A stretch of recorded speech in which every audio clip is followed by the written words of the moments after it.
because The View is live. The war on harassment.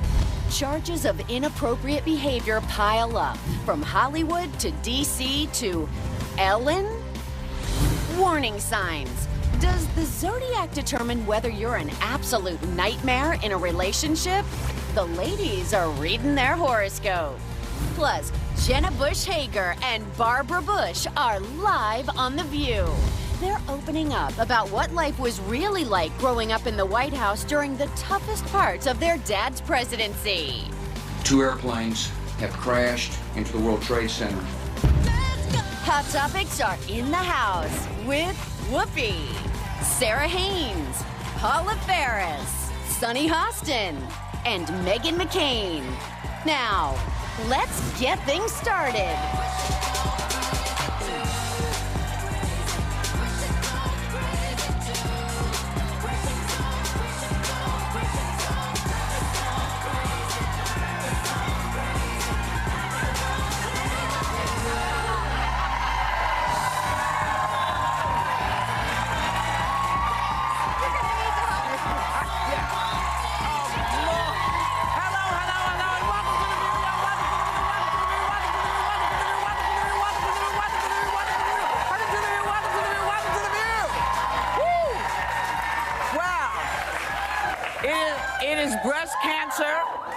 It is Breast Cancer Awareness Month, so we are shining a much-needed light on metastatic breast cancer, or MBC, which is when breast cancer spreads to other parts of the body.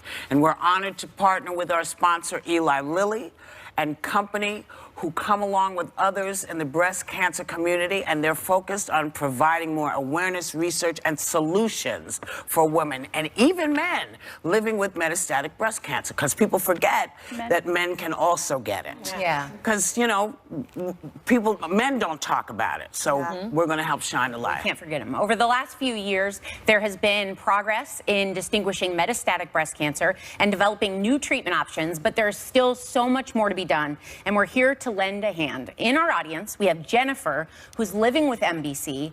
Jennifer, what should people know about this disease? Well, first I wanted to say thank you for having me here today, and I'm so honored to speak on behalf of this population that often goes overlooked. I want to say about MBC that people from all walks of life have this. Women my age, women younger than me, men all get this disease. I'm a mom of 3. I was diagnosed with breast cancer when I was 38 and carrying my youngest child. And I'm happy to report today that she's happy and healthy 5-year-old.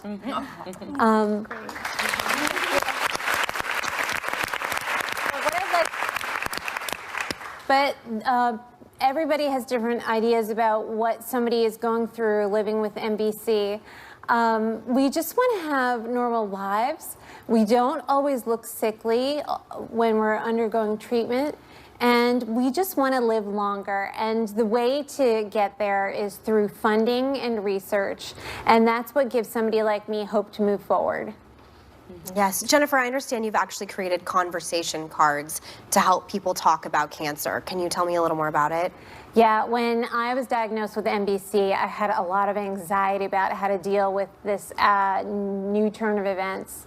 And it was difficult for me to know how to speak with my friends and family and for them to know how to approach me.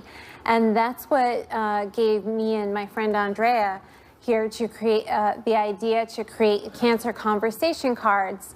And they're a set of cards that they're designed for anybody who has cancer, of any type of cancer, any age, and they're designed to give welcoming and friendly approaches to open up this conversation with a loved one. And I just feel we need to give more attention to metastatic breast cancer. More attention leads to more conversation, more understanding, and ultimately more funding and innovation. Great. And we want everybody to know more about MBC. So throughout the hour, we'll be sharing facts about this cancer on the bottom of the screen. And to help Jennifer and others fight MBC, go to Twitter and use the hashtag #MoreForMBC. Show your support. Now, for every tweet, Lily will donate $100 to Living Beyond Breast Cancer, an organization that educates and supports people in the MBC community. So our goal today is to raise $250,000 during the show. So please start tweeting now, because we know we can come to our viewers and say, can we help make a difference in somebody's life? And we believe you can help us. So get on those Twitter, girls and boys, and start tweeting, honey. We got $250,000 to raise today. We'll be right back.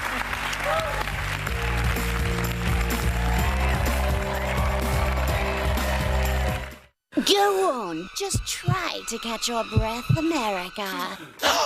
Because this will be even more terrifying than our political hot topics. It's gonna be a horror. A horror! Yes, this will be. Very scary. Oh my God. Tuesday, it's the To Die For Halloween spine-chilling spectacular. We're in danger, girl. So, what will they wear? Who will they be? And what scary mad fun will JB Smoove and Yvette Nicole Brown shock us with? Spooky. And we've even got your golden ticket with a performance from Broadway smash, Charlie and the Chocolate Factory. Whoa! Tuesday, party with us on The View. Still ahead, Jenna Bush Hager and Barbara Bush reveal how it felt to see their father talking politics again.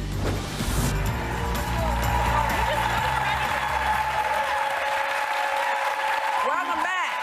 As I mentioned before we went to break, we're on a mission to raise awareness about metastatic breast cancer. And we want to make sure you're still tweeting to help us do that. So use the hashtag #MoreForMBC to show your support. And for every tweet, Lily's going to donate $100. Now, come on, help us reach that $250,000 goal. If anybody can do it, people who watch The View can do it, so start tweeting, and you know I never tell you to do that. Now, on a completely different note, the floodgates are open against sexual harassment now. There are 300 sexual assault allegations against director James Toback, 7 against Game Change author and DC insider Mark Halpern. Both of them are denying it. But now Ellen DeGeneres is catching some heat for tweeting this picture for Katy Perry's birthday with the message, it's time to bring out the big balloons. Now, people are asking, if a guy did that, would we be okay with it? Okay, well, first of all, that's a play off some of her lyrics in a song, just to, and as you can see from the faces in the picture, they're all laughing at the joke. So I think it's important not to confuse a moment among people that are comfortable with power plays and using sexual acts for favors. But I also I do have a bit of a double standard on this because Ellen and Portia are gay, and this is the reason. I think it's more important that people that are gay are normalized, and you see they're just like us, and they're everywhere, because there are a lot of places in the world where if you don't know a friend or you don't have someone you know, maybe you only see it on your social media feed. And just like it's important to see healthy body image because we are feeding our brains constantly all day long, I think it's important for people that don't have much diversity where they live to see this is okay, this is normal. I mean, I happen to be close to the issue because my brother's gay, but I think it's really important that the good in this picture is more important than anything I see as, yes, if a guy was lecherous and said nice, you know, then it would be gross. But this picture to me does more good than bad. Well, but like you said, I think it's important to note that all 3 of them were in it together. All three of them are friends. This isn't, like, you're not feeling intimidated or assaulted by my particular actions. So I don't think you can necessarily use that argument that if a guy were to do this, everyone would be offended. Because if a guy were to do that, I would feel intimidated. I would feel like, I don't want you to do that. If you have a relationship and it's funny and you're in a group and you're laughing and you're making a play on some of my lyrics, there's still a way a guy could You have be lyrics? I don't sing. I don't know that I wouldn't like it. I think if a guy did this, I think we would all be up in arms given the current environment where we are finally as women coming forward and talking about sexual harassment and sexual assault. I just never think that sexualizing and objectifying a woman is ever funny. That's just my view.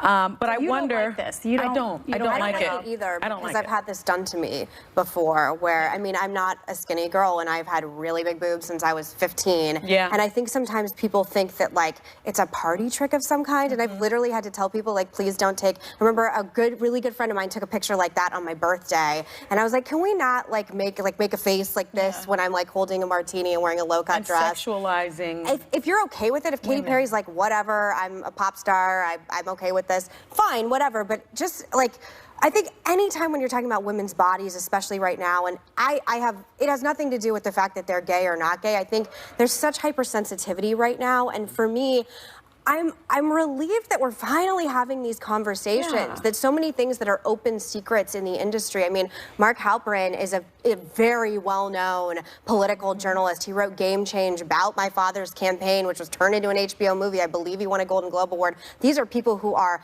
commanding the narrative of all forms of media. So I'm happy we're finally calling them out and finally, you know, these alleged accusations. But I'm glad men who maybe behave a certain way should know that we are at a tipping point right now, and you better start behaving like the gentleman I hope your mother raised you to be. Exactly. And if not, corporate culture needs to start getting involved. I mean, I was thinking, do men need to be trained to act like decent human beings in the workplace? Is that where we're at? It should come more naturally. But I think the important part, too, is this was posted on social media, because typically predatory behavior and assault and everything is when you get someone by themselves, and silence is the ammo. So the idea that this was put out into the ether. It might just be, it's bad timing. It's bad timing. It's bad timing. Bad timing. Taste and bad timing. We know Ellen. We all know Ellen, and you know she's. What we're talking about and what she's doing is two separate things. But I think people were saying, if a guy, if they knew the gentleman, if it was a guy, and this was put out, would we have a different standard? And it seems like we're split. Maybe we would, maybe we're not, sure. But I think the most important thing here is that women have now made it dangerous for men to behave that way. It is now, there is a danger of you losing everything. And that's what it takes. And finally. Well, yeah, because women got together and say, you know what? We don't have to take that. What the hell? And, you know, and I also want to say, there will be times when there will be mistakes made. And so we have to also be very diligent, so we're not sucking up everybody into this. We need to make sure we're really diligent about this, because we really only want to stop anybody who thinks this behavior is okay. This behavior could now cost you everything.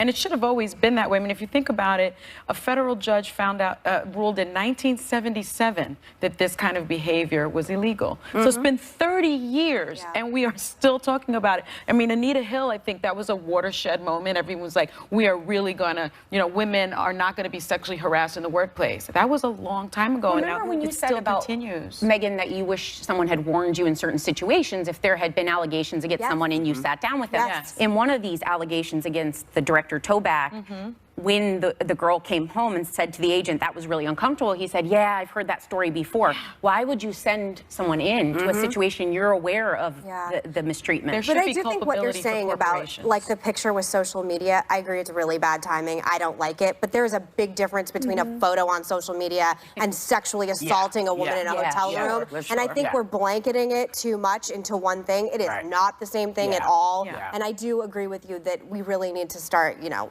at least analyzing it a little bit more. And also, I'd like not putting yourself in those type of situations as well. I have a friend of mine that came up to me regarding this director Toback, and she said he came on to me at a grocery store. She'd never met him before.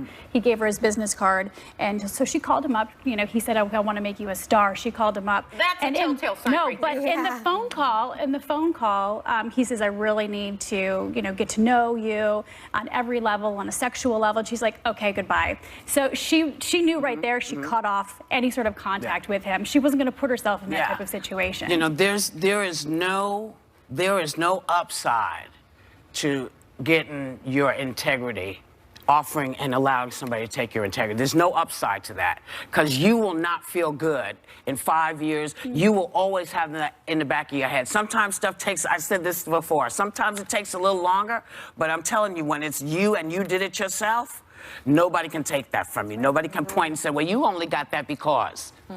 I'm just saying. We'll be right back.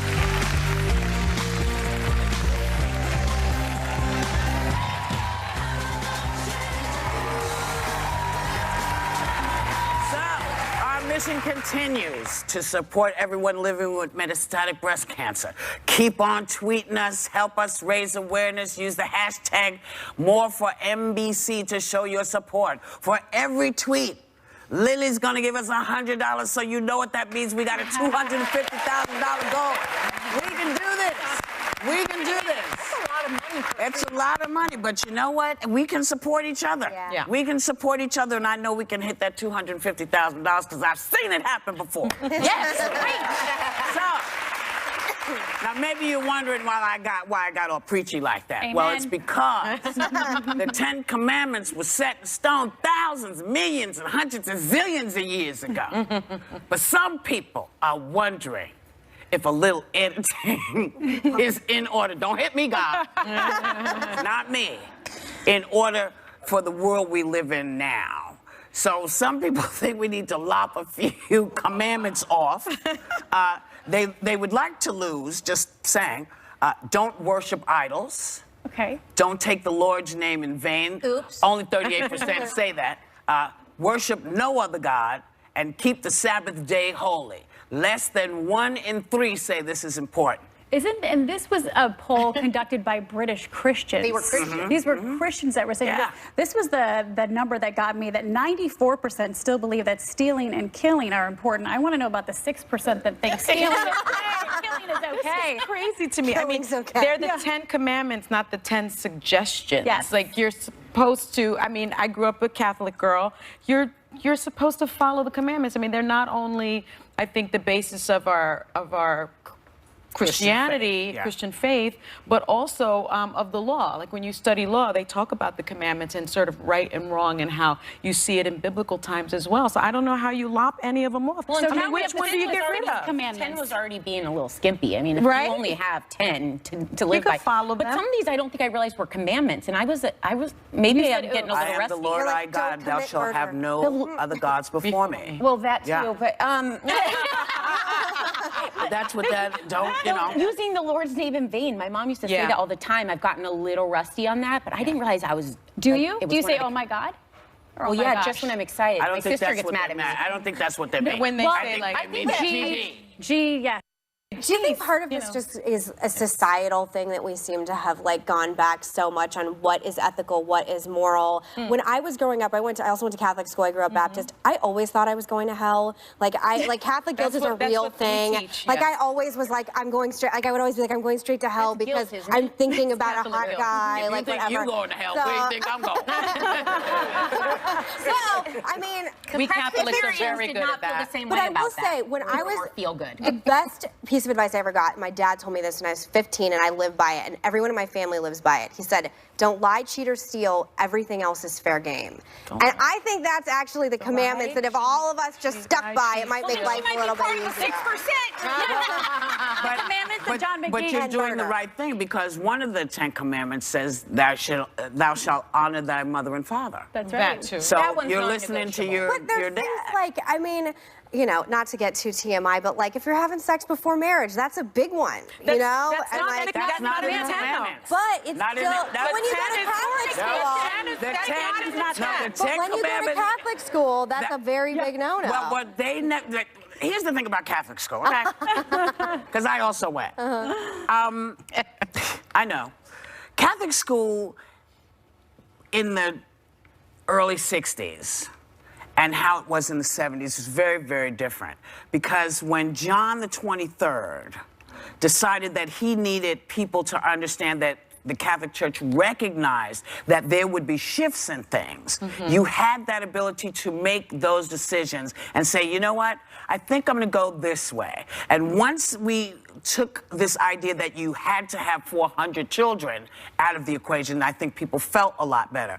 But now I think the most important thing is, you know, if you're a Christian, if you're not a Christian, if you're just a human being, a lot of these are great to live by, just as a human being, treating each other well. Like, you know, that's the thing, a lot of the Don't kill commandments and people. rules, You know, that's a good one. it's like any rule as a parent, you're just trying to protect your child. And at the end of the day, I think that's what a lot of these commandments, and the great thing about the Bible and God is the same yesterday, today, and forever. I have a funny story, though, about taking the Lord's name in vain. You know, my parents were really strict about what we said in the home. Like, we couldn't say, oh my God. We couldn't say JC, we couldn't say G. My son, you know, I know. Yeah, we could say G's. You could say G's, but not sus. Yes, unless you were praising him, and then you could say. But my son, you know, we implement this in our home. We don't say, oh my God. You can say, oh my gosh, or oh my goodness. And my 3-year-old came up to me. He goes, Mommy, I know the F word. And I was like, oh God. And he goes, the F word is oh my God. I was like, all right. Yeah. He knows he's taught him well. I taught him well. But yes. Gotta love a kid. I know. Gotta love a kid. I also think these commandments, like you said, they're universal in all doctrines of major religions. And I think as long as we try and lead some kind of moral code, I think no matter what lens you view God and the afterlife, some people don't believe in God, and that's okay too. But it doesn't keep you from being a human being. And even if you don't believe in God, there's still even if you don't believe in God, there's still valid, I think, commandments. You right? shall not kill. You shall not steal. Kill people. You shouldn't lie. That's good. Well, kind of goes without saying. I didn't need that. Nobody at this table should talk about lying. Ever. Ever. But you know what we do want to do? We want to just say bye to 2 amazing artists. Robert Guillaume, best known for Soap and Benson. He was 89. He passed away earlier this year. And let me tell you how he wanted to be remembered. He said, he wanted to be remembered for always playing true to himself, because there's dignity in truth, but not necessarily truth and dignity. Oh, that's good. And the other pioneer was Anton Fats Domino Chow, passed at 89. Amazing musician, fabulous man. We'll see you soon. We'll be right back.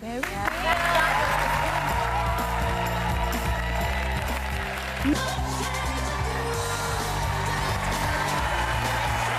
have a father and grandfather who both served as presidents of the United States, that has to mess with your head just a little. But luckily, these 2 had each other to help figure things out. Please welcome the co-authors of the new book, Sisters First, Jenna Bush Hager and Barbara Bush.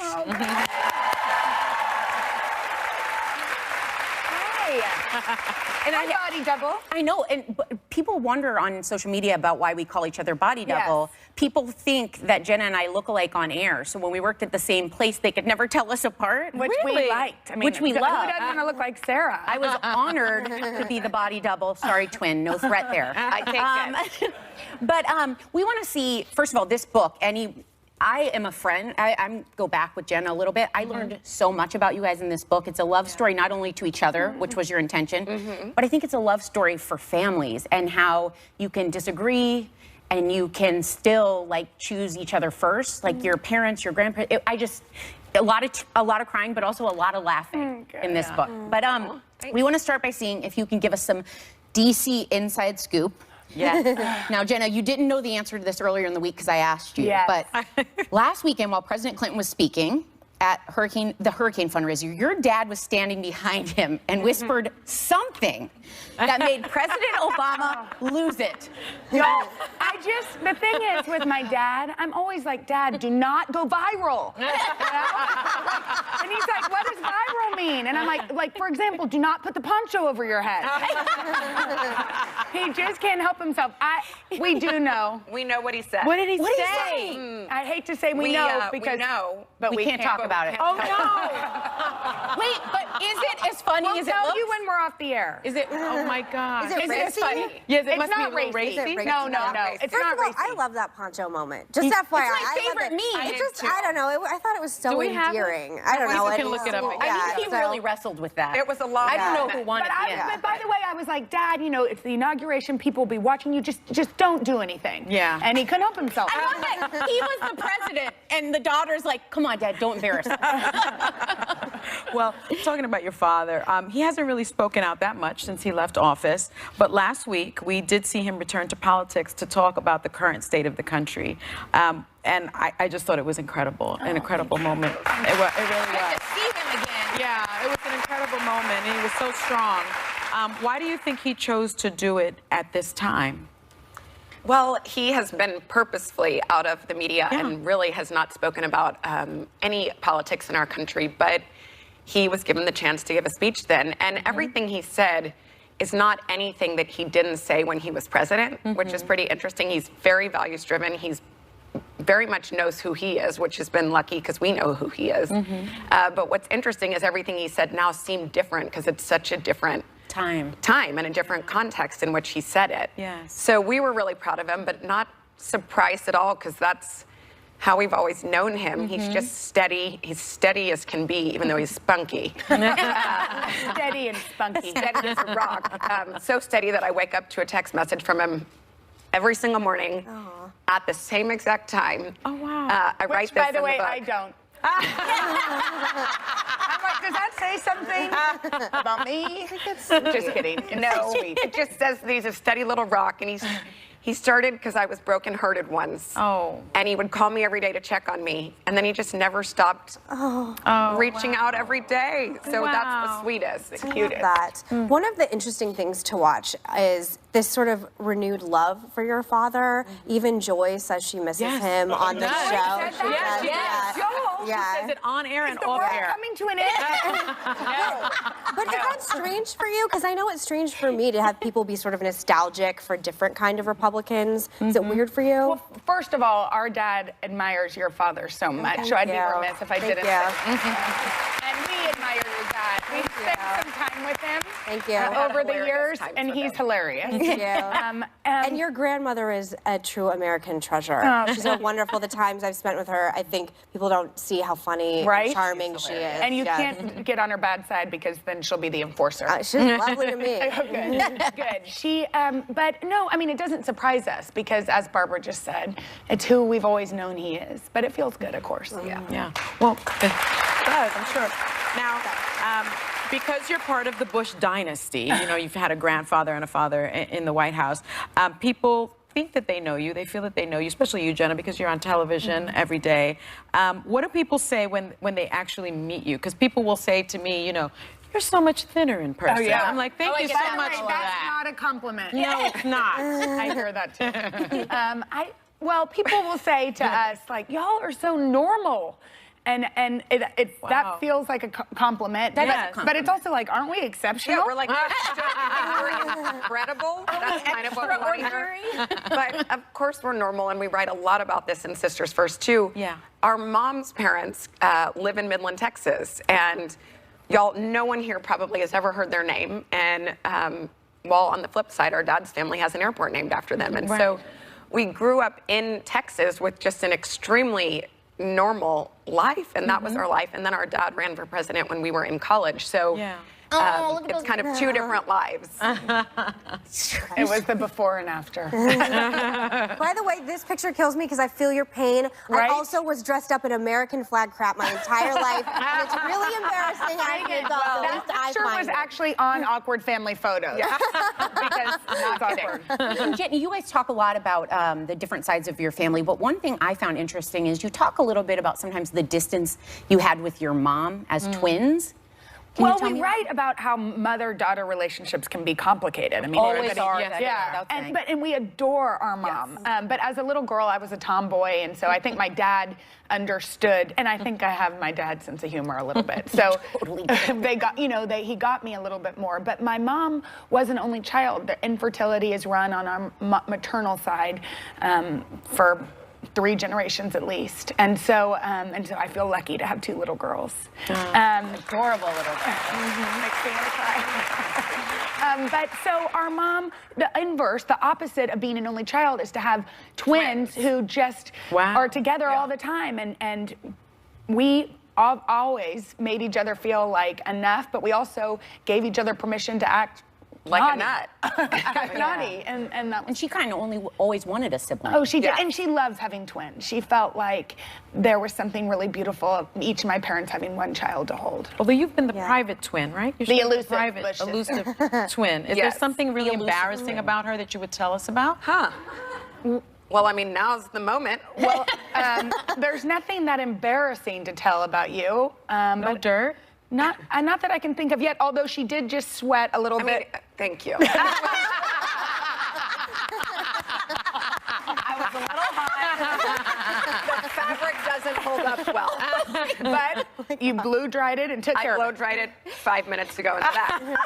And see, without a twin, these stories would never be told. There you go. And that's perhaps why I'm more private. I did try to set her up with Prince Harry. Everybody knows this. On television. And she did. I had a boyfriend. It didn't go over well. But I also understand there's a maxi pad story for going with embarrassing well, that's stories. about her, luckily. Yeah, Thank you. cousin told my cousin told me that was a sweat absorption product, which, as we know, they're not. I walked down at 5 years old, and my grandfather was having a steak dinner. She walked With down the with head of maxi China. pads. Like this, with the head of China, like this, with the maxi pads, which Barbara could have used today. I mean, had they worked, I would have been sitting backstage with them on right now. Don't try it at home. A huge thank you to both of you guys. You're lovely. This book is so amazing. The book is called Sisters First, and members of the audience are going home with a copy. We will be right back.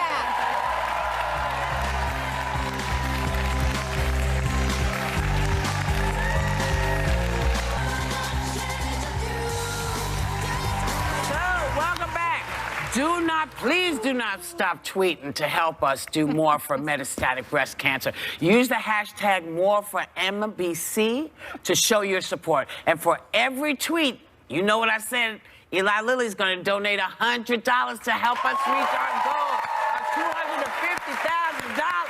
It's amazing.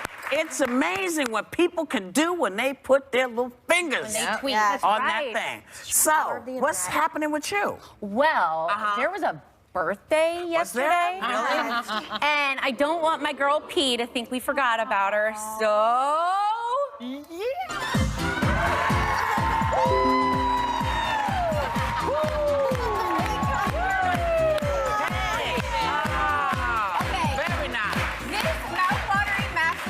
from Cakes by Claude's. I hope I'm saying that right. It's a gluten-free vanilla cake with maple bacon filling and American buttercream frosting. Butter and bacon. Yes. Yeah. Two of my favorites. I could just stick bacon in the top, and they were like, that's weird. That's why you didn't bake the cake for me. Is bacon buttercream something you've craved? Bacon is all she craves. I say, like, the 3 foundational things in my kitchen are bacon, butter, and heavy whipping cream. Right. That's what I like to now cook with. More because there's something I do. else. Who is this? I know.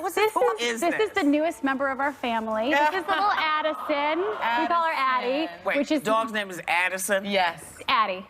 Okay, there's a story. She had 3 names, by the way, people. 3 names. It was Lucy. My husband didn't like it. Addison and Clark, 2 very famous streets in Wrigleyville, where the Chicago Cubs play, which is there we go.